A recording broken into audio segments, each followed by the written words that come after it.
Les amis, même si je l'avais rêvé, je n'y aurais pas cru. Aujourd'hui est un grand jour pour ma chaîne et pour le bodybuilding français.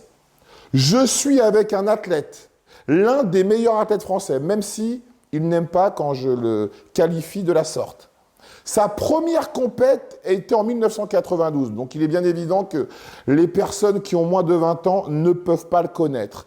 Donc cette vidéo, elle est faite pour les anciens et pour les personnes qui ont envie de faire un bond dans le passé et de comprendre comment le bodybuilding était dans les années 90 et dans le début des années 2000, avant cette déferlante des réseaux sociaux, des influenceurs et j'en passe. Mais avant cela, les amis, avant cela, s'il vous plaît, vous avez deux choses à faire. Et ça, je serai intraitable. La première, vous abonner à la chaîne. Et la seconde, mettre les notifications car lorsqu'une nouvelle vidéo sortira, vous serez les premiers informés, ce qui est très bon pour le référencement, bien évidemment. Ceci étant dit, je vais faire maintenant mon intro légendaire qui plaît à certains et qui déplaît à d'autres.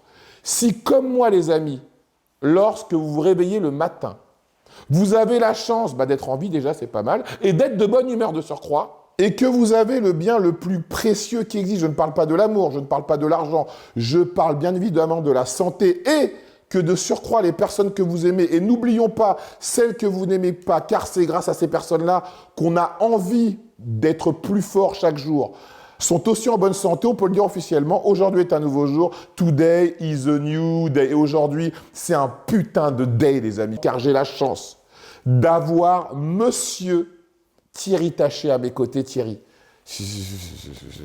les bras m'en tombent, comme dans l'expression. Donc Thierry, pour les personnes qui ne te connaissent pas, est-ce que tu peux nous expliquer comment tu t'es mis au bodybuilding?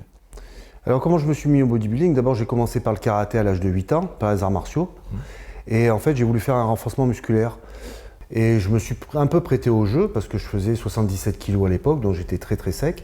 Et après, j'ai un peu plus pris, on va dire, pris du muscle facilement, hein, sans supplément aucun.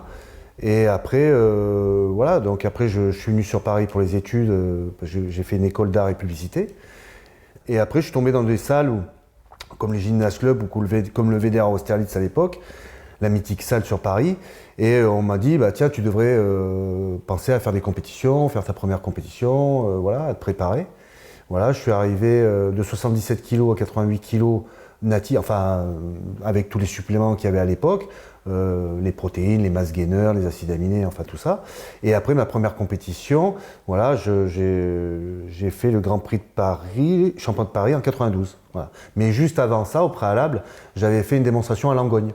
Avec tous les grands champions à l'époque, Francis Benfato qui était venu en hélicoptère, alors on était tous baba devant lui, il y avait Philippe Lamache, il y avait Serge Dessel, Véronique Bosson, Camille Grosgia, qui était l'un des précurseurs du body en France, hein, voilà. À l'époque même après Duranton, hein, donc ça date. Et quand Benfato m'a vu m'échauffer dans la salle de chauffe à Langogne, il m'a dit comment tu t'appelles, tu devrais penser à faire des compétitions et pas de cette démonstration, c'est bien que tu la fasses, mais voilà, t'es jeune et t'as tout l'avenir devant toi. Et après, voilà, je suis tombé sur une personne qui m'a dit tiens, il y a un championnat de Paris qui se passe en banlieue parisienne. Et il m'a dit tu veux pas essayer parce que voilà, t'as le potentiel pour. Et puis j'ai commencé comme ça, avec de toutes petites substances, c'était pas grand chose. Et donc j'ai gagné le championnat de Paris en 92. Voilà. Et donc, fier de cette victoire, donc quelle a été la suite? Donc j'imagine que tu as enchaîné quand quelqu'un comme Francis Benfato, pour ceux qui le connaissent, ceux qui ne le connaissent pas, qui se disent fan de body, ça me fait de la peine, mais bon, ça doit arriver. Donc quand Francis Benfato te dit que tu as le potentiel pour être un grand compétiteur et que dans la foulée, tu gagnes ta première compétition, on peut dire que là, tu as signé en bas à droite. Ah oui, ça a été un live motif dans ma vie, oui. Après, je me suis dit, je vais quand même aller voir en 92, après tout ça, je suis parti au Gold Gym. Donc, je suis parti à Los Angeles pendant un mois, j'ai vu comment c'était, donc je suis revenu les yeux émerveillés. Ouais, voilà.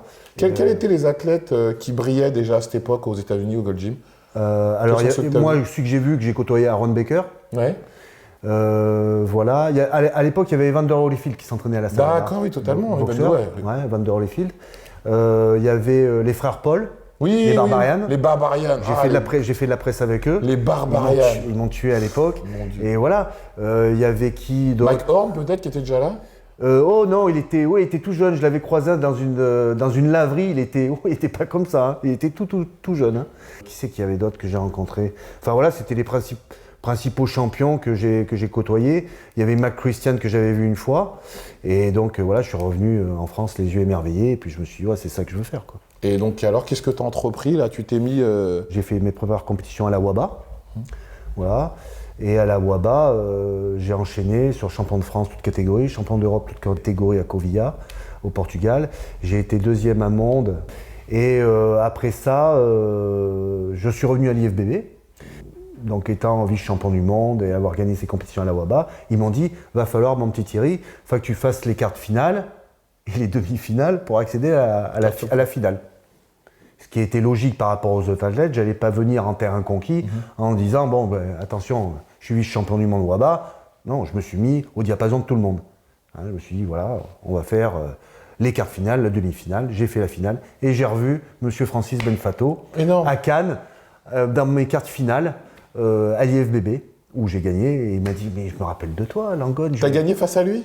Non, lui, il était en démonstration. D'accord, ok. Il était en démonstration, encore en démonstration, un super physique. Et il m'a dit, mais je me rappelle de toi et tout. Voilà. Et j'ai gagné le quart de finale, toutes 4, demi-finale, finale, toutes 4, à Aubagne, en 2000. Et après, j'ai été sélectionné pour Europe. Donc j'ai été entraîné à l'époque par Gilles Combe, qui a une salle en Auvergne. J'ai gagné toutes catégories. Je suis revenu à l'IFBB. À l'IFBB, ils m'ont fait miroiter une carte professionnelle. Et j'ai gagné à Cluse en 2002, le toute catégorie. À la finalité de la compétition, ils ne m'ont pas donné de carte pro. Ils m'ont dit, maintenant, il faut faire la Slovaquie, il faut faire ci, il faut faire ça. Et puis ensuite, j'ai connu Thierry Osnac, qui était juge, qui était chef des juges à l'IFBB, et qui m'a dit, ouais, t'as un super physique, tu voudrais pas faire le Grand Prix de Bologne en Italie? Il y a quand même pas mal d'argent à prendre. Hein. Il y avait quand même à l'époque plus de 150 000 € distribués en toutes les catégories. C'était le Grand Prix du Tori à Bologne en Italie. On a fait cette première compétition. Ils m'ont vu arriver avec Thierry. Et là, ils ont dit, on fallait être résident italien. Donc ils m'ont dit, non, vous n'êtes pas résident italien, vous faites que le pré-juging, mais vous ne faites pas la finale. D'accord. Donc ils m'ont dit, à mon avis, lui, il va ramasser la timbale. Ouais. Parce qu'il y avait quand même 25 000 € au premier. Hein. 25 000 €, ça fait presque 28 000 $ de nos jours. Pour gagner ça en IFBB, il faut se lever de bonne heure. Ça, tu m'étonnes. Voilà. Donc de l'IFBB, j'ai fait ce Grand Prix de Bologne. L'IFBB, je suis reparti. Et à ce premier Grand Prix de Bologne, j'ai connu Serge Nubret, qui m'a fait poser et qui m'a dit, ouais, t'as un charisme, t'as un potentiel. Hein. Donc c'est pas moi qui le disais, c'était le grand Serge Nubret. Et il m'a dit, voilà, tu devrais, on va faire une catégorie professionnelle à la WABA, avec Fabien Debec, qui s'occupait de la marque Naturebest, Naturebest Europe. Et donc voilà, et on m'a dit, va falloir peut-être que tu fasses les championnats du monde à la WABA pour faire tes preuves et après pouvoir prétendre à une carte professionnelle. Voilà. Parce qu'il y avait une logique, hein. On gagnait France, on gagnait Europe, on gagnait monde, et après on faisait une demande pour avoir cette carte professionnelle.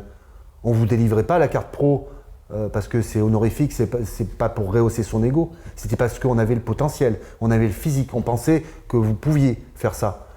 Et donc j'ai fait les championnats du monde, il y avait Alexandre Mataf, il y avait Mehmet Ildrid à l'époque. J'ai gagné les championnats du monde, toutes catégories. Je suis passé en professionnel et j'ai gagné toutes catégories en pro. C'était en quelle année ça? C'était en 2003. 2003. Ouais, 2003. Et là, on m'a donné ma carte professionnelle. Et là, je suis passé professionnel. Et ensuite, j'ai enchaîné sur le Grand Prix des Canaries où j'ai gagné, de toutes 4. Je suis revenu à Bologne. Voilà, à Bologne, j'ai tout gagné. Voilà. Belle revanche. J'ai pris quand même un peu d'argent. J'ai été interviewé par la RAI, la chaîne italienne de Berlusconi à l'époque. Et ensuite, j'ai fait le Grand Prix de Monaco. Il avait réuni toutes les fédérations, tous les athlètes de toutes les fédés, enfin ceux qui voulaient le faire. Il y avait David Dahan, Mehmet Ildrid, Thierry Bidot, enfin d'autres athlètes français qui avaient un super niveau à l'époque. Et voilà, il a dit celui qui gagne le premier, c'est le meilleur de toutes les fédés. Voilà. Et j'ai gagné. C'est beau. Ouais, j'ai gagné toutes catégories. Quelle année ça? Ah, c'était à peu près dans la même année, 2003-2004. D'accord. Donc on va dire que 2003-2004, ça a été une grosse année pour toi. C'est-à-dire de 2000 à 2006. Oui. T'as tout raflé. Ce que je vais dire, c'est factuel. Oui. J'étais le meilleur. J'adore quand tu dis ça, mais j'aime quand tu dis ça. De 2000 à 2006, tu as été le meilleur athlète français. J'étais le meilleur. D'accord. Il n'y a pas à tortiller du cul pour chier droit. C'était comme ça. Et après, On peut vous en parler à Thierry Osnac, qui est un des grands préparateurs qui m'a beaucoup appris, voire tout appris. Patrick Tuor, vous pouvez demander à Alexandre Nata, vous pouvez demander à Mehmet Ildrid. Voilà. Quel était le meilleur, qui avait la meilleure condition. Voilà. J'étais peut-être pas le plus gros, mais j'étais le plus près et le plus symétrique. Voilà. Donc en 2006, j'ai mis un terme à ma carrière. J'ai quand même pas mal gagné d'argent. Hein. Proportionnellement, si j'avais voulu gagner cet argent en IFBB, je l'aurais pas pu parce que faut mettre chaque chose à sa place. J'avais peut-être pas le physique assez gros pour. Hein. Voilà, la sèche sûrement, mais voilà, donc vaut mieux partir crescendo et se dire qu'est-ce qui est dans l'optique de la fin de ma carrière, c'est de monter une salle et de passer le flambeau aux gens, c'est de leur donner envie de ce que je voulais faire. Voilà. Et donc j'ai eu l'opportunité de monter une salle où il y avait quand même un investissement pas loin d'1 million d'euros. Hein. Donc l'argent que j'avais gagné dans les compétitions, je l'ai mis là-dedans, hein, parce qu'il n'y a pas que les compétitions, hein. Il y a aussi se vendre comme un produit. Hein. J'ai fait des démonstrations à l'île Maurice, enfin voilà. J'ai eu une vie quand même assez agréable. Hein. Je ne dormais pas dans des Formule 1, je dormais dans les Hilton. Hein. Je voyageais en classe affaires, donc voilà, j'étais pas... Quand on voit que Francis Benfato arrive à une démonstration en hélicoptère, en fait, on peut dire qu'à l'époque, même on avait vu avec Mike Menzer, donc c'était comme l'époque d'avant, mais il gagnait 20 000 euros par mois avec les frères Weider en écrivant et d'autres activités. Donc ça veut dire que quand même, la vie d'un bodybuilder pro était confortable à ton époque. Oui, elle était, mais fallait savoir se vendre publicitairement parlant. Fallait vendre son image. On n'avait pas tous ces réseaux sociaux. On n'avait pas tout ça. Donc, fallait se faire voir. Donc, quand tu gagnais un concours, tu gagnais combien, par exemple? Ça variait. Ça variait de 5 000 à 25 000 euros. Mais aujourd'hui, ils ne gagnent pas des sommes pareilles. Ah non. Plus une paye par mois, plus des suppléments. Qui c'est qui te payait? C'était la marque qui te payait? Ouais, c'était la marque. Il te payait combien par mois à l'époque? Ouais, avec Samuel, on prenait 1 500. Euros par mois? Oui. Oui, c'est plutôt pas mal. Oui, plus les suppléments. Plus les suppléments. Qu'on voulait, enfin des suppléments qu'on voulait, et plus tous les frais déplacés, enfin les démonstrations payées, voilà. Donc après, chaque photo, chaque smile, fallait que ça soit payant. Au bout d'un moment, il faut qu'il y ait un retour sur investissement. Toutes ces années qu'on a donné, il faut qu'on ait un sportif à part entière. Il donne beaucoup, mais au bout d'un moment, il reçoit. Hein. Tu ne fais pas que donner. Toi, tu voyais vraiment ça comme un travail? Je voyais ça comme un travail. J'avais fait tant d'efforts, il fallait que ça me rapporte. La démonstration, c'est tant. Donc, quand on écoute ton histoire personnelle à toi dans le body, on peut dire que de ces 14 ans, tu as fait de l'argent, tu as voyagé en classe affaires. Donc, on peut dire que c'est une vraie success story, toi, ton histoire dans le body. Au bout d'un moment, j'étais un peu euphorique. Quoi. Je me suis dit, voilà, mais ça coûtait beaucoup d'argent. Ce qui coûte de l'argent dans le body, on ne l'a pas encore abordé dans cette interview, c'est bien évidemment la diète, la nourriture, les compléments, donc ça tu les as gratuitement avec ton sponsor, ta vie, l'appartement, tes vêtements, tout ça, mais surtout ce qui te permet d'être un grand athlète, c'est bien évidemment la chimie. Donc est-ce que tu peux nous parler chronologiquement comment tu as évolué avec les produits? Donc déjà, ta première compète, tu m'avais dit que tu n'avais pas pris grand-chose. Non, la première compétition, j'avais pris du clenbuterol, le championnat de Paris, et de la pentestone. Donc ça t'était revenu à combien? Pas grand-chose? Ouais, c'était en francs à l'époque, ça a dû me revenir à 200 francs. Ouais, pour ta prépa? Pour ma prépa. Et après, donc, quand on évolue dans ce sport et qu'on devient de plus en plus gros, ça veut dire de plus en plus de produits, et les produits coûtent de plus en plus cher. Donc, c'est un investissement. Si on veut continuer dans un monde de professionnels, faut minimum, juste pour la chimie, entre 1000 et 1500 euros par mois. D'accord. Parce que si tu veux, on a fait une vidéo où un athlète français, connu entre guillemets, disait que ça lui coûtait 3000 euros 7 semaines de cure. 3000 euros 7 semaines de cure. C'est pas énorme. C'est pas énorme. Non. Et lui disait que c'était un poste qui allait évoluer, justement. Donc, c'est une base de 1000 euros par mois. D'accord. Ouais. Quand on fait une carrière de 14 années, donc ça veut dire qu'on prend des produits tout le temps, on prend des produits temps qu'on reste athlète? Non, on ne prend pas des produits tout le temps. Il faut des pauses. Hein. J'arrive à plus de la moitié de ma vie, c'est-à-dire à 50 ans. Je pense que je me maintiens encore un petit peu. J'essaye de faire mon sport comme je peux, mais il faut avoir des garde-fous. Donc il faut savoir faire des coupures. Hein. Le corps, il faut qu'il se régénère, un minimum. Il faut faire des analyses. Moi, j'étais suivi par un endocrino, j'ai été suivi par un médecin. Donc voilà. Et le pass où ça casse, parfois ça casse souvent. Est-ce que tu as eu dans ta carrière des problèmes de santé à cause des produits?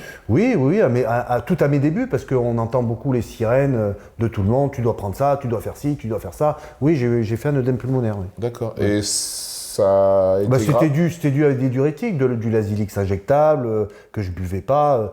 C'est de là, par exemple, le pauvre Momo qui en est mort à cause de toutes ces diurétiques. Donc c'est vrai que j'avais abusé. Mais après, on n'apprend que de ses erreurs en général.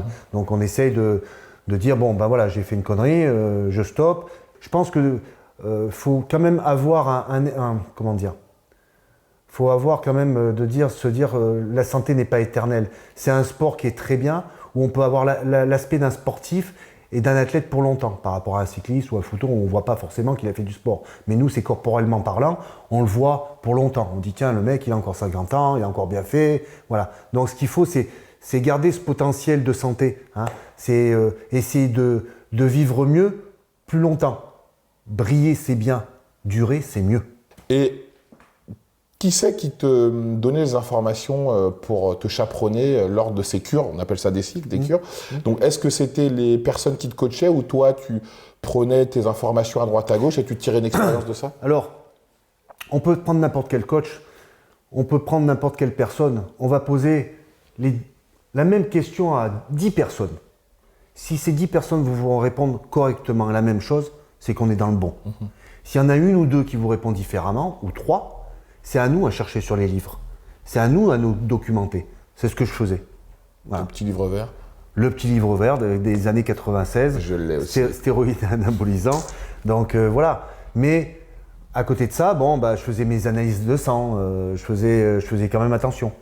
Donc. Et à l'époque, comment tu te fournissais? Est-ce qu'il y avait des médecins qui étaient moins regardants? Est-ce qu'on pouvait se fournir en pharmacie? Alors, c'est le marché noir comme aujourd'hui? Alors les meilleurs, maintenant c'est de la pisse de chat qui vendent pratiquement tout. Voilà. Avant les produits, quand on achetait le para en pharmacie, le parabolan, le Nivlar, le Dinabolon, la Theramex, les petites lattes de testostérone qui n'existent plus, c'était vraiment des vrais produits. C'était un dérivé pour la médecine, pour les victimes des grands brûlés, ou que le décal du Rabolin, toutes ces choses, mais on se fournissait, nous, en pharmacie. On ne se fournissait pas à Tombouctou. Donc forcément, oui, on avait des ordonnances de certains médecins. Ça veut dire qu'en gros, vous preniez des quantités moins importantes que les mecs d'aujourd'hui, mais avec des meilleurs résultats. Avec des meilleurs résultats. Maintenant, les produits sont sous-dosés. Vous prenez le para à l'époque, le parabolan à l'époque, et le para, que ce soit l'acétate ou édentate de maintenant, c'est le jour et la nuit. C'était pas du tout les mêmes produits, c'était pas du tout les mêmes effets. Donc toi, tu nous as expliqué que tu as eu la chance d'avoir des sponsors qui te payaient, de gagner des concours, donc ce qui te permettait de vivre. Il y avait aussi mon beau-père qui était sur le bassin d'Arcachon, qui était dans l'immobilier, donc qui me faisait passer ça en sponsor aussi. D'accord. Qui est aussi déductible de ses impôts quelque part. Donc ça veut dire que ce qui est important dans ce sport, c'est d'avoir une manne financière à côté, que ce soit la famille, le travail ou les sponsors par rapport à son sport, pour pouvoir supporter ce mode de vie du bodybuilder qui coûte de l'argent pour gagner des concours. Mais ça coûte énormément d'argent. Si on n'est pas d'une famille de nantis, c'est même pas la peine. C'est pas la peine de faire un crédit à la consommation, comme la plupart des abrutis. Pour rien. Pour gagner quoi? Parce qu'on n'est pas sûr. Moi, j'avais la chance, ma mère se privait au Cadven, mon beau-père, et j'avais une chance d'être arrivé à un haut niveau sans forcément beaucoup de produits, parce qu'on en reparlera plus tard. Le trop, c'est pas le mieux. Voilà. Comme je le dis, on peut prendre le même produit à 10 personnes, il y en aura toujours un qui sortira du lot. Après, c'est génétique, c'est hormonalement parlant. Et après, c'est le travail qu'on fait. Voilà. Chaque personne est différente. Et donc, les personnes que tu as fréquentées dans ce milieu, est-ce que ce sont des gens issus de milieux aisés, pour la plupart, ou des gens comme tout un chacun qui galèrent pour boucler les fins de mois? Non, c'était des gens, j'ai connu le bas comme le très haut. Voilà, donc j'ai connu beaucoup de gens. Mais il y a beaucoup de gens, soit pour avoir leurs produits, ils donnaient leur cul, ou ils se prostituaient, parce que ça, c'est pas ça, c'est... Je le sais, voilà. Bon, maintenant, certains se branlent sur Internet, mais ça, c'est leur problème. Mais mis à part d'avoir de l'argent dès le départ, eh ben, c'est pas un travail dit normal, entre guillemets, qui va vous apporter autant d'argent pour la préparation.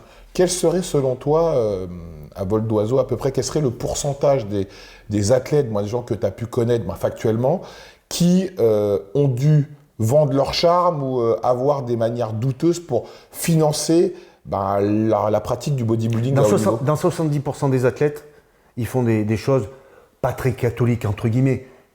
C'est le libre arbitre de chacun. Chacun fait ce qu'il veut, avec son cul et avec son corps. Ça ne me regarde pas. Mais il faut être factuel, encore une fois. Dans ce milieu, 70% des gars font plus ou moins...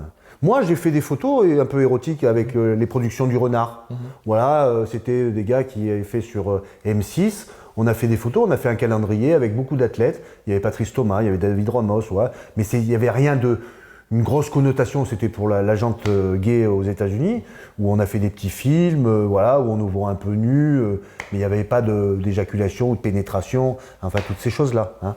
Parce que maintenant, dans ce milieu, c'est tout le monde s'encule, personne n'éjacule. Hein.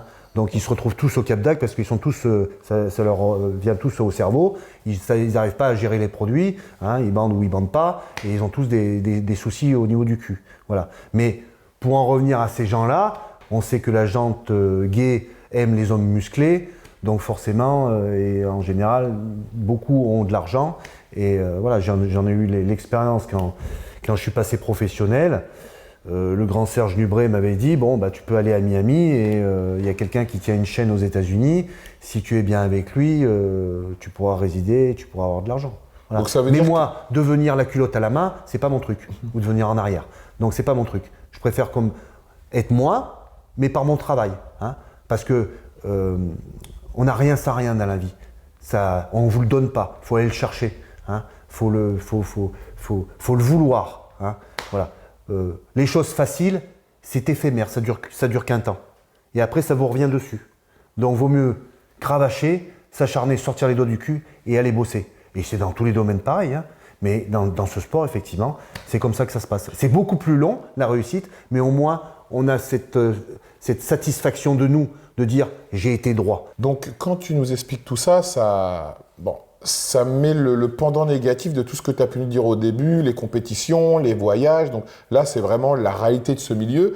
Et en fait, moi qui suis le bodybuilding depuis très très longtemps, le bodybuilding a toujours eu pour but de montrer une image romantique de ce sport. Les frères Weider, donc Joe Weider, est hétéro, il a une femme, mais Ben, lui, c'était un gay. Il était gay, c'était connu et reconnu. Ouais. Hein. Donc ça veut dire que dès que les athlètes partent aux États-Unis, c'était pour faire du fric. Oui. Oui, forcément. Ouais. Mais enfin bon, aux États-Unis, il y a beaucoup de gens, que ce soit des grands athlètes qu'on admire maintenant et qu'on admirera toujours, ont donné leur cul pour y arriver. C'est pas des... Hein, ils ont racheté des photos, ils ont racheté des vidéos, ils ont racheté des choses pour que ça soit caché, mais c'est comme ça. On n'arrive pas à 17 ans dans un pays ou à 18 ans sans un rond parce qu'on s'appelle un tel et on va réussir. Non, il faut faire plus ou moins des choses, voilà. Mais comme je le dis, le libre arbitre de chacun. Donc toi, tu as côtoyé l'un des plus grands athlètes européens avec qui tu as concouru, qui s'appelle Silvio Samuel. Oui. Et lui, je sais qu'il a une histoire assez particulière. Il est parti aux États-Unis vivre son rêve de bodybuilder pro. Donc, il a fait des couvertures de magazines, il a fait des grandes compétitions, s'entraîner au Gold Gym. Et arrivé aux États-Unis, il s'est retrouvé à vendre des stéros et faire une peine de prison assez longue. Il est sorti il n'y a pas longtemps. Donc, qu'est-ce que tu penses de ça, toi? Parce qu'en fait, si tu veux, quand on regarde les magazines, quand on regarde les vidéos, quand on regarde l'entertainment autour de ce sport, ces gens-là peuvent faire rêver et peuvent donner envie à des jeunes comme je l'ai pu être ou les nouvelles générations qui s'intéressent au fitness, à la musculation, on y viendra après avec les catégories men physiques, d'épouser cette maxime de bodybuilder pro et avoir la vie de rêve à Los Angeles. Il n'y a pas de vie de rêve proprement dit. Nous, les gens, la plupart des personnes lambda, c'est pas péjoratif, voient le dessus de l'iceberg. Mais les trois quarts qu'il y a dessous ne le voient pas. Hein, voilà. Toutes ces divergences, que ce soit au niveau sexuel, au niveau drogue, au niveau stup, au niveau tout ça, on ne le voit pas. On voit juste la partie vernie de ces athlètes. Mais on ne vit pas dans un pays de bisounours. Tu vois ce que je veux dire? Donc il faut bien se mettre à la réalité que l'envers du décor est beaucoup plus dark qu'on le pense. Hein.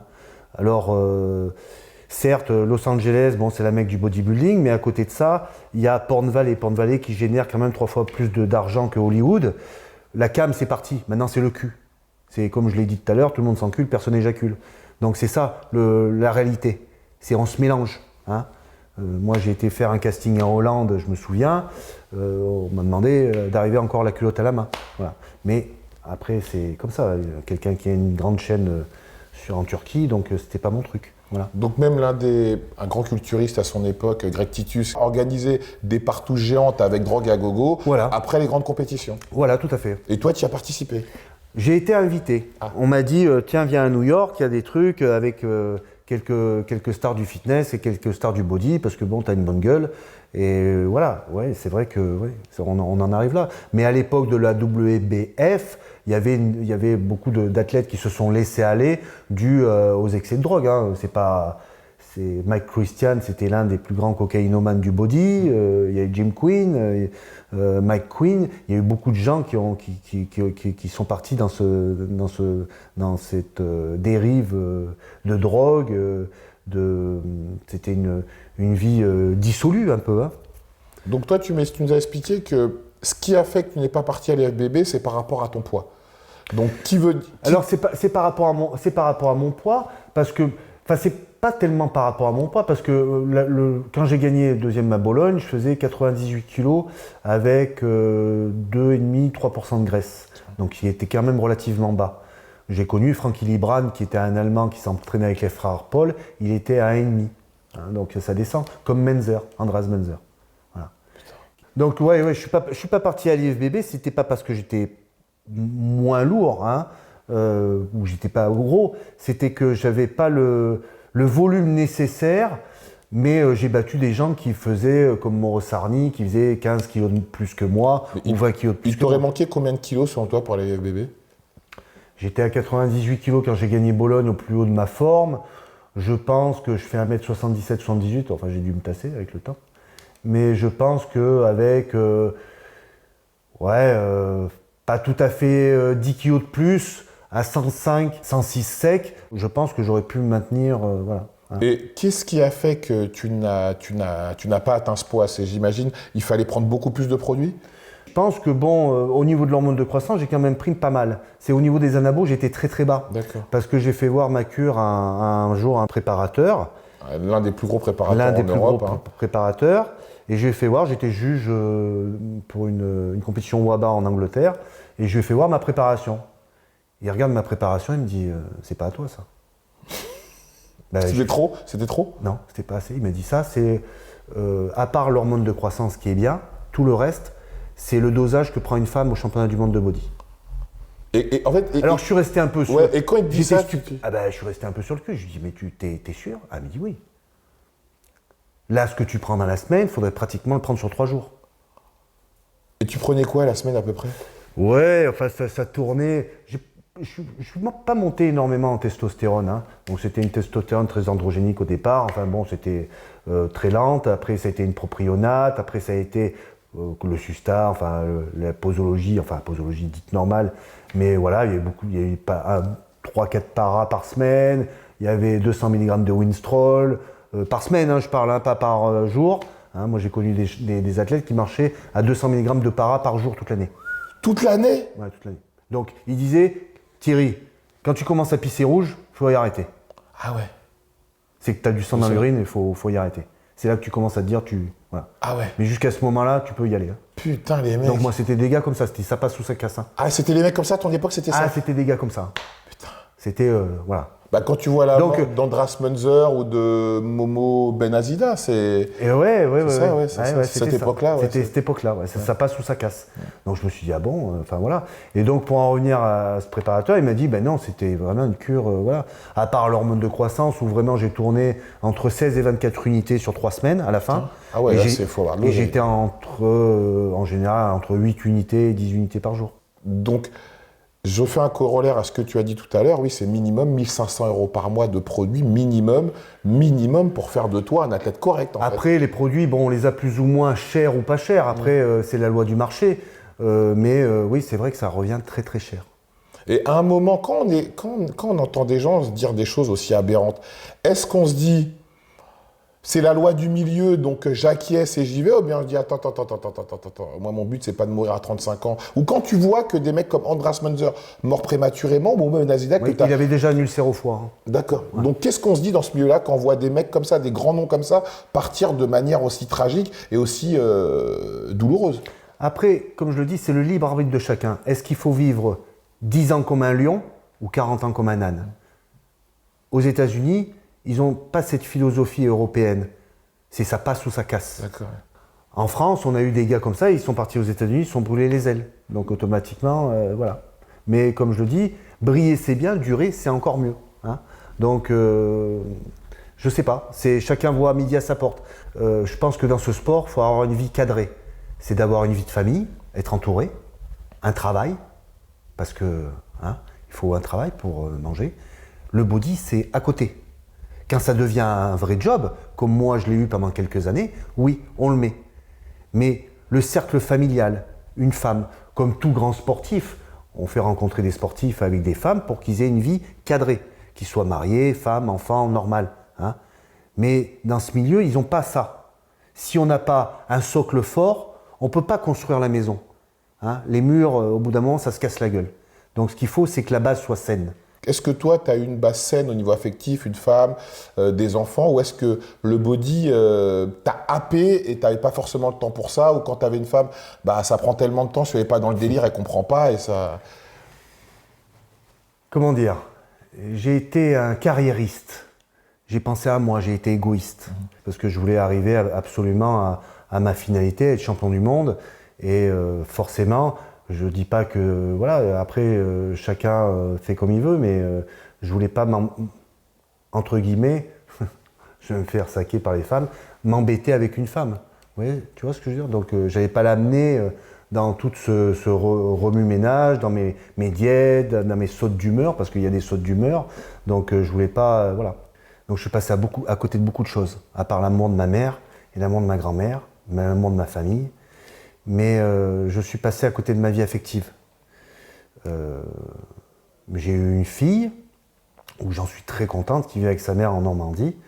Mais à côté de ça, j'ai pas eu mon rêve. Je ne me suis pas marié.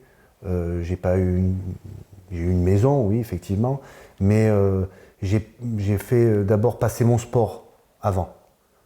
Bah, comme tout sportif de haut niveau, en vérité, à un moment. Oui, mais c'est bien d'avoir quelqu'un derrière toi. Tu sais, comme disait Napoléon, derrière tout grand homme, il y a une femme. C'est elle qui vous supporte. C'est elle qui vous épaule. Une femme, oui, a besoin des bras et qu'on la supporte aussi. Mais un homme aussi a besoin de sa femme. C'est très important d'avoir quelqu'un qui vous admire, qui vous supporte, qui vous soutienne, quoi qu'il arrive. Hein. Parce que quand les feux de la rampe s'éteignent, il n'y a plus personne. Alors maintenant, je suis posé, et certes, j'ai une vie de famille plus ou moins... voilà, j'ai passé quand même un cap assez dur. Hein. On a beau avoir un corps d'Apollon, d'athlète, quand votre femme va se faire tamponner ailleurs par un mec qui a un corps de lâche, et comment qui est totalement différent de vous. Hein. Après, la beauté est très subjective. On peut être beau pour une personne et pas beau pour une autre. Mais de passer du coq à l'âne, ouais, on ne comprend pas trop. Ouais, et c'est souvent dans ce milieu que les femmes qui étaient avec des mecs musclés, body et plus ou moins, entre guillemets, parfaits, eh ben, vont voir ailleurs avec des hommes à l'opposé. Mais comment tu l'analyses justement ça? Est-ce que c'est dû au mode de vie, les 5, 6, 7, 8, 10 repas par jour, les stéroïdes, les entraînements qui sont de plus en plus drastiques quand on approche de compète et même certainement moins d'envie sexuelle. Quand on prend des produits, on est en rut, c'est maintenant tout de suite. Quand on n'en prend plus, ben on n'a plus envie de rien. Les sautes d'humeur, le fait qu'on ne gagne pas forcément assez d'argent pour pouvoir permettre à une femme de se reposer et de s'occuper simplement de nous, tu vois. Tu penses que c'est à cause de ça? Je pense que c'est un tout, ouais. Je pense que c'est un tout. Je pense que c'est un tout. Alors il y en a, elles disent on n'a pas les épaules assez larges. Oui, mais donc le mieux dans ce sport quand on est bodybuilder, c'est d'être en couple avec quelqu'un qui est également compétitrice, non? Pas compétitrice, parce que j'ai connu une athlète, enfin plusieurs athlètes, hein, dans le body, dans le fitness, dans le bikini, on va dire. Pour moi qui n'est pas trop un sport. Donc pour en revenir à ça, j'étais avec une fille du fitness et son mec l'a payé pour qu'elle vienne me voir et pour qu'on fasse ce qu'il y a à faire, quoi, pour baiser tout simplement, hein, parce que c'était pas de l'amour. Voilà. Attends, il a payé pour que toi tu la niques? Ouais, pour qu'il lui prenne le billet de train et qu'il vienne me voir. C'est génial ça. Ouais, c'est génial, ouais. Mais bon, à côté de ça, il se faisait enculer. À côté de ça, donc il était à voile à la vapeur aussi. Et lui donc, était compétiteur, lui. Et lui était compétiteur, oui. Mais donc on peut dire que ça, attention. C'est pour ça que tous les couples dans ce milieu sont non, pas comme ça. Mais il y a une certaine divergence avec ces moi je connais pas, hein, mais on m'a relaté. Au Cap d'Agde, on en voit beaucoup des gens qui font du body en France qui vont au Cap d'Agde. Moi, on me verra jamais dans une boîte à cul. Chacun fait ce qu'il veut, mais il faut pas dire moi je fais pas ci, moi je fais ça. Hein. J'ai connu des expériences, je pense que j'ai une vie assez remplie pour dire non, c'est pas ça. Hein. Comme le body, on croit que c'est beau et tout le monde est beau, tout le monde est gentil, c'est pas vrai. Donc de 2006 à 2012, donc tu as pris ta retraite et en 2012… Oui, enfin, j'ai fait construire ma salle, ouais. Donc du côté de l'Allier, hein, donc j'avais ma salle. Et puis cette personne qui était le mari de cette personne qui faisait du bikini, elle m'avait dit que j'étais malade, que j'avais le cancer, que j'allais mourir, et voilà. Et j'ai appelé mon coach avant, et je lui ai dit, tiens Thierry, qui était Thierry au snack, hein, donc je lui ai dit, écoute, je voudrais revenir parce qu'on pense que je suis malade et je voudrais voir ce qu'il en est. Donc je lui ai envoyé des photos et il m'a dit, en cette semaine, on va faire France IFBB, la finale. Donc en fait, tu as fait ton comeback juste par orgueil parce que les gens me disaient que tu étais fini et sur ton lit de mort en train de crever, quoi. Voilà. Et donc tu t'es préparé en 7 semaines. 7 semaines, ouais. Et qu'est-ce que tu as fait en France? Tu vois, ma première démonstration, c'était en 92 avec Ben Fato à Langogne. Je suis revenu 20 ans plus tard, en 2012. Et en fait, cette compétition, déjà en elle-même, c'était une kermesse. Hein. Ils avaient oublié les coupes dans un garage, hein, donc bravo l'IFBB. La scène, on se brûlait les pieds dessus. Pourtant, il y avait le comeback de Denis Hadas, enfin, il y avait quand même pas mal de champions qui étaient venus. Et en fait, cette personne qui avait dit que j'étais malade l'a fait la compétition en super lourd. Il n'a rien fait, hein, voilà. Et moi, je suis venu, j'ai gagné ma catégorie et toute catégorie. Donc, c'est quand même extraordinaire, c'est que 20 ans après ton premier passage sur scène, tu boucles la boucle au même endroit, voilà. Et tu cloues le bec de toutes les personnes, surtout ce mec-là qui tu niquais la femme, cloues le bec à toutes les personnes qui disaient que tu étais fini, tu es revenu tel le phénix, quoi. Voilà, comme le phénix, je renais de mes cendres, donc après, j'ai plus rien à prouver. Hein. Je vois que le body n'avait pas trop évolué au niveau de la mentalité. Ils se tapent tous sur l'épaule, c'est très bien, très mignon. C'est pour ça que j'ai toujours été un petit peu à part et un peu le mal aimé, quelque part. Parce que je venais pas juste pour me taper sur le ventre, rigoler et regarder les culs passer. Moi, il fallait que je gagne, il fallait qu'il y ait un après la compétition. Et donc, après cette compétition-là, là, tu décides vraiment d'arrêter. Tu t'es dit, c'est bon, j'ai fait ce que j'avais à faire, j'ai fermé la gueule à tous ces connards, je tire le rideau, je ferme la boutique. Voilà, c'est terminé. Ouais. Donc, après ça, je me suis remis dans les entraînements de karaté, je me suis remis à faire d'autres sports à côté, toujours ma musculation, hein, toujours à entraîner. Je coach de temps en temps c'est du bouche à oreille, hein. Je fais pas trop de publicité parce que j'ai coaché des gens mais ils vont pas jusqu'au bout. Si tu veux quelque chose, il faut s'en donner les moyens. Tu me prends, voilà, il y a un prix, voilà, il y a 30 ans d'expérience derrière. Hein. Sinon tu prends un autre coach, hein. Il y a des youtubeurs, hein. Il y en a plein hein, qui sont très bien peut-être, hein. Mais moi j'ai une expérience. Donc tu as eu une carrière, on va dire, haute en couleur. Tu l'as ponctuée par une victoire face à des gens qui te critiquaient. Donc, on ne peut pas mieux finir une carrière, selon moi.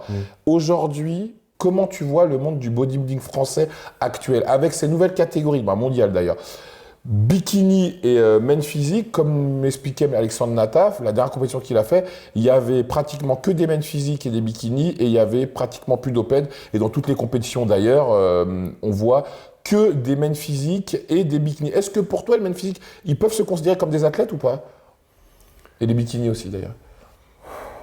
La quintessence de notre sport en a perdu. C'est terminé. Le monde du body, il est pratiquement fini. En France, je parle. Moi, je me souviens qu'à mon époque, on s'entraînait entre 4 et 6 heures par jour. Donc, il fallait ferrailler. Hein. Il y en a, ils n'ont jamais connu un vrai squat, ils n'ont jamais connu parce qu'ils ont des machines. Certes, c'est bien parce qu'on attaque sous des angles différents la musculature, mais à la base, un soulevé-terre à développé couché, moi je les ai vus chez moi quand j'avais ma salle, ils ne savent pas s'entraîner. Maintenant, c'est une grande kermesse. Hein. Les bikinis, à part faire la moue devant leur objectif, et voilà. Moi, je prends n'importe quelle nana sur la plage qui est mignonne, je l'entraîne pendant 6 mois, 1 an, elle fait un concours de bikini. Faire un concours de bodybuilding, c'est totalement différent. Au body fitness à mon époque, ou de fitness, parce que le fitness, il y avait cette beauté du corps, mais il y avait la chorégraphie. Ouais. C'était des gymnastes derrière. Ouais, c'est clair, ouais. Wellness, oui, on est plus dans chercher la musculature, abdominaux, grosses cuisses. Là, je dis pas.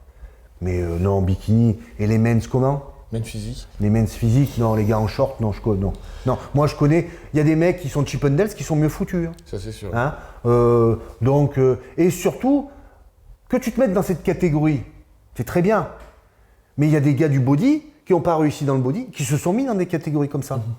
Une vraie catégorie que j'admire et que pour moi me fait rêver plus maintenant les body américains, les gros et professionnels, parce qu'avant, à l'époque de Levron, de Chris Cormier, de Sean Ray, il y avait du charisme. Ouais, maintenant, les mecs n'ont plus de charisme. Il n'y a plus ça. Maintenant, ce qui a un peu de charisme, c'est comme Sebum. Ouais, Chris Bumstead, ouais. Voilà, qui est un men's classique. Donc, ouais, là, c'est la catégorie des body des années 90. Là, très très bien. Là, je dis chapeau. Là, il y a du travail. Là, c'est pas... Hein. Mais le bikini et les men's... Physique. Ouais... Mais tu sais, cette catégorie, en fait, a été faite à la base pour redorer un peu l'image du bodybuilding et lui donner une image un peu plus commerciale et un peu plus grand public. Car en mettant des physiques qui sont un peu moins volumineux que des open, ça donne envie aux jeunes. On s'identifie plus. On s'identifie plus. Et c'est également une catégorie qui a été faite pour que les gens se dopent moins. Mais moi, je le vois par mon métier et par mon exposition sur les réseaux, c'est justement à cause de cette catégorie que les gens se dopent plus, parce qu'avant, il fallait faire 120 kilos. Donc j'ai fait des vidéos avec un bodybuilder qui après la même tranche d'âge que toi. Il m'a expliqué qu'il a dû se doper pendant 6 ans avant de pouvoir monter sur scène parce qu'il fallait être gros. Maintenant, comme tu dis très justement avec une bikini, c'est pareil pour un mec que tu vois sur une plage. Tu l'entraînes pendant 6 mois avec des produits, il peut prétendre à monter sur une scène, tu vois. Il n'y a pas tout ce travail qui a été fait en amont. Maintenant, les gens veulent tout de suite. On n'a pas tout de suite. C'est pas possible. Non, on ne construit pas. Alors certes, c'est accessible et c'est vendeur. Hein. Bon, même on le voit dans la publicité. Maintenant, les mecs qui portent on fait des pubs pour les cips ou les Pollux, les mecs ont un peu d'abdos. Comme il y a 30 ans, ils n'en avaient pas. C'est plus vendeur. C'est très très bien. On fait du pognon. Hein. C'est très très bien. Il n'y a pas de souci. Mais c'est pas des gens qui marquent leur époque. Hein. Il y a des gens qui marquent leur époque, hein, comme, voilà, sans parler du bodybuilding, Belmondo, on en parlera dans 40 ans. Hein. Arnold, on en parlera dans encore 40 ans.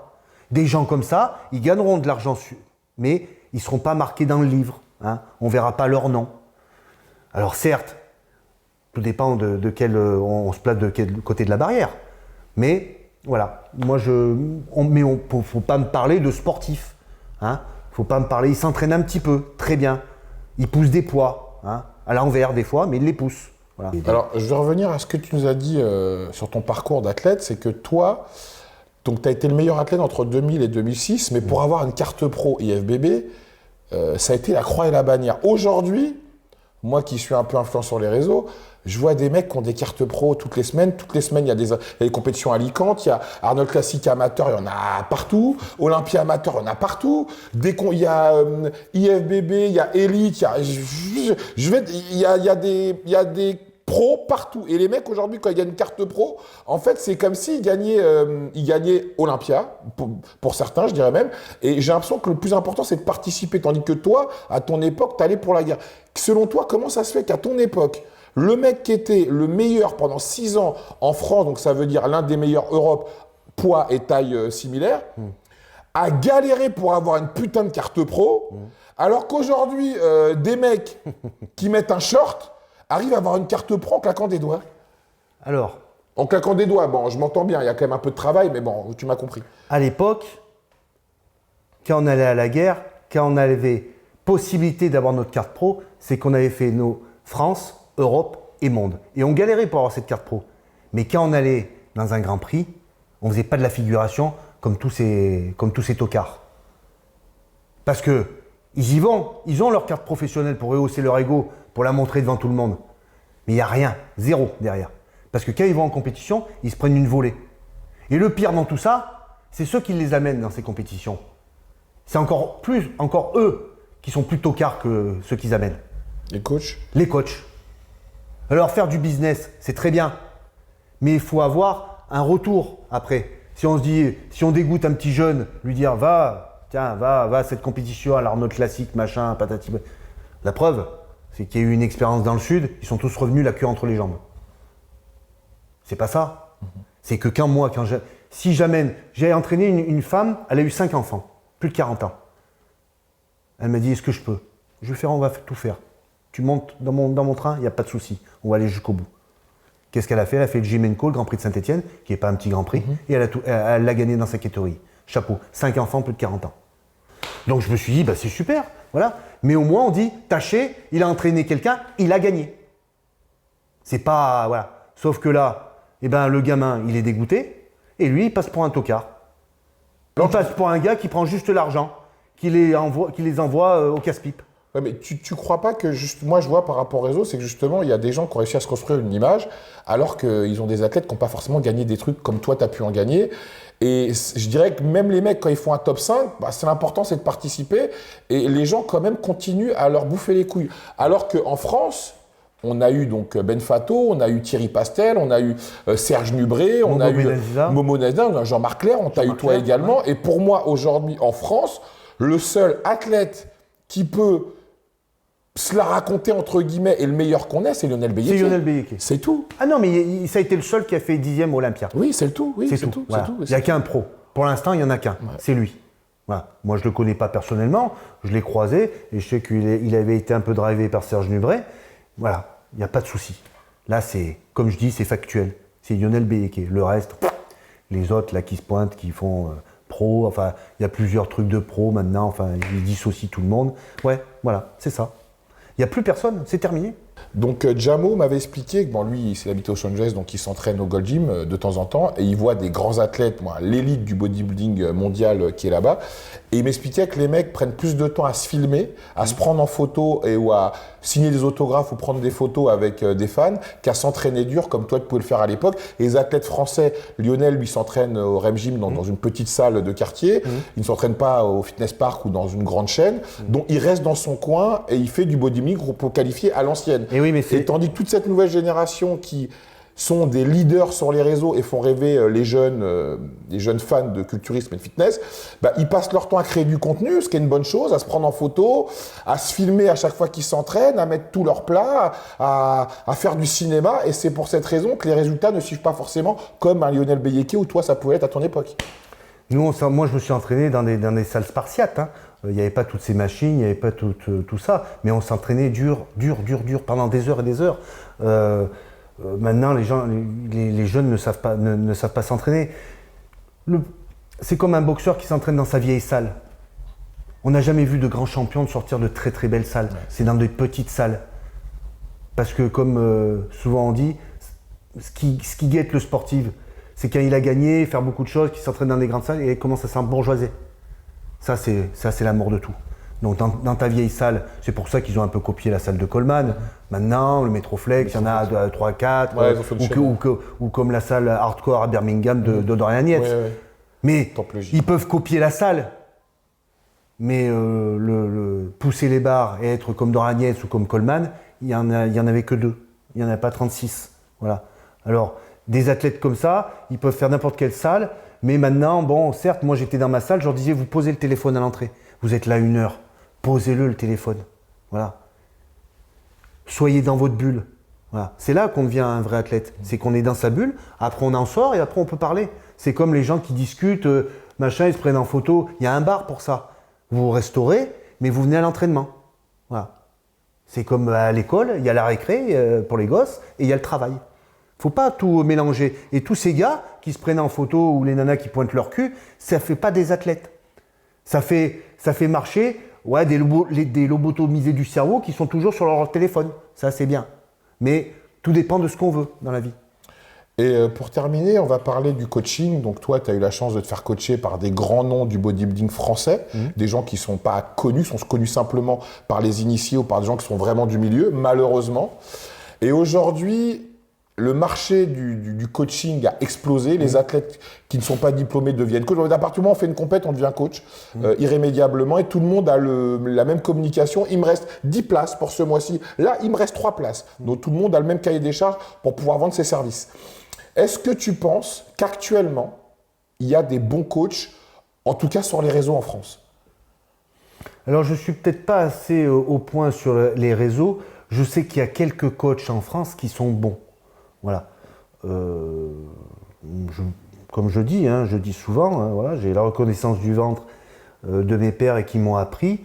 Moi, ce qui m'a amené à haut niveau, il y a eu Gilles Combe, Thierry Osnac, Carl-Luc Exbraya, Claude Dermy à mes départs qui m'a donné l'envie d'aller dans le sport et dans cette droiture par rapport aux arts martiaux et cette persévérance que j'ai eue après dans le body. Les coachs de maintenant, je peux pas. Après, il faut se fier à leur expérience. Les diplômes, c'est bien, mais comme disait ma grand-mère, c'est bien d'avoir des diplômes, mais il faut savoir où les déposer. Tout le monde a un permis de conduire. Tout le monde peut conduire une voiture. Piloter une Formule 1, ça fait 2 choses. C'est totalement différent. On est bien d'accord. Diplôme, certes, c'est bien. L'expérience aussi, c'est bien. Hein. Mais il y a des entraîneurs d'équipe nationale, ils n'ont pas forcément le BE3, hein, ni le BE2, hein, et encore moins le BE1, hein, des diplômes. Mais on leur fait sur leur expérience. Hein, parce qu'on peut être un bon athlète et avoir une pédagogie 0. Il faut avoir une approche avec la personne. Si on est avec un sportif qui est calé, oui, on va prendre des termes qui sont adaptés. Si on est avec une personne dite lambda, on va plus voir pour une élévation latérale, tu fais comme si tu versais une bouteille d'eau. Donc ça va lui faire permettre une rotation de l'épaule et du poignet. Tu vois, faut s'adapter à la personne. Voilà. Mais des coachs, il y en a un international, un très bon coach qui est Patrick Tuor, hein, donc voilà, qui est que je connais, que j'ai côtoyé. Voilà. Mais des coachs proprement dit, je peux pas. Moi, je les connais pas. Je peux pas dire. Mais vu ce qu'ils font, les résultats, ils sont pas là. Pour terminer, qu'est-ce qui te permet de conserver un physique comme le tien? Est-ce que tu prends encore des produits ou bien est-ce que tu as tiré un trait sur le dopage? Non, je prends encore plus ou moins parcimonie quelques produits, hein, un peu de testostérone pour garder quand même, pour pas faire de l'hypogonadisme, pour garder quand même mon testo un peu haut. Voilà, je prends mes suppléments de DHEA, je fais un cycle, toutes les 4 semaines, pas toute l'année, hein, parce que je coupe, voilà. Et bon, j'essaie de me maintenir en forme parce que je cours à côté de ça, parce que le muscle le plus principal du corps humain, c'est le cœur. C'est pas les biceps, c'est celui qui est à l'intérieur. Si le moteur marche pas, rien marche. Donc voilà, je continue un petit peu, oui. Que Dieu me préserve encore un maximum, encore quelques années. Voilà. Thierry, merci beaucoup pour cet entretien, mais je crois que c'est l'entretien le plus important et celui qui vous permettra, les amis, d'apprendre le plus de choses de ce milieu du culturisme, surtout d'avoir l'avis, parce que les gens me tardent de ne pas forcément avoir de grands athlètes qui viennent s'asseoir pour parler sur ma chaîne. Là, les amis, là, franchement, là, j'ai l'un des meilleurs athlètes français de l'histoire du bodybuilding, et entre 2000 et 2006, ça a été le meilleur. Voilà. Donc, ce qui veut dire que ça a été l'un des meilleurs athlètes européens, poids, taille, équivalent. Donc, merci beaucoup Thierry. Je voulais rajouter une petite dédicace pour l'Olympique Form à Péchadoire, à côté de Thiers, dans le 63. Le Vercors Gym, avec Stéphane Vollet et Eric Robert, mon frère. Et tous les gens qui m'ont aidé, parce qu'on n'arrive pas à ce niveau tout seul.